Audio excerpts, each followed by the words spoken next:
T local आणि मी मधली पुढची गोष्ट आहे एका मच्छीवाल्या काकूंची. कथेचं नाव आहे ती मच्छीवाली आणि मी एका प्रवासाची कहाणी.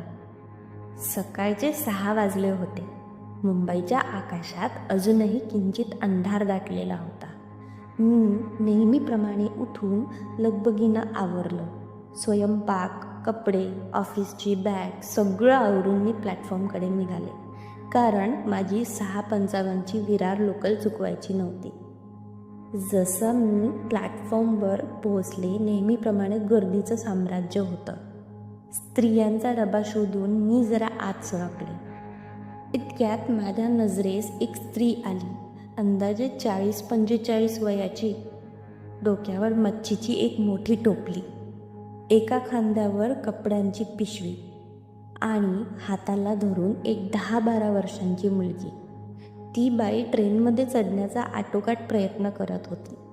मच्छीची टोपली एवढी जड होती की ती एकटीला उचलवत नव्हती आणि तिची ती गोंडस मुलगीही मदतीला प्रयत्न करत होती. पण लहानच्या हातांनी ती काय उचलणार? ते पाहून माझं मन हेलावलं. मी पटकन पुढे झाले, तिची टोपली हातात घेतली आणि तिला म्हणाले, चला पटकन चढा, ट्रेन सुटेल आता. तिनं माझ्याकडे कृतज्ञतेनं पाहिलं. आम्ही तिघी एका लईत डब्यात शिरलो. दरवाजा बंद झाला, ट्रेन हलली. माझ्या चेहऱ्यावर थोडं समाधान उमटलं. आज काहीतरी चांगलं गेल्याची भावना होती. आम्ही तिघी एका खिडकीजवळच्या सीटवर बसलो. काही क्षण शांततेत गेले. नंतर ती बाई माझ्याकडे वळली आणि हळू आवाजात म्हणाली, ताई, तुमचं फार उपकार झाले, नाहीतर आज उशीर झाला असता.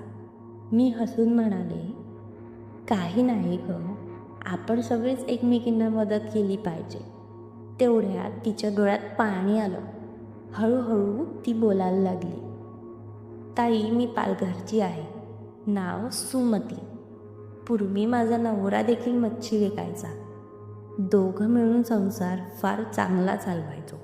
पण एक दिवस सगळं बदललं. तो सकाळी मच्छी घेऊन भायंदरला चालला होता. लोकलमध्ये नेहमीच्याच गर्दीत तो उतरला, धडपडला आणि खाली पडला. त्याचा एक पाय पूर्णपणे गेला. तेव्हापासून तो काम करू शकत नाही. मी स्तब्ध झाले. तिच्या बोलण्यातला शांतपणा हृदयातला चटका लावणारा होता. तेव्हापासून मीच घर चालवते.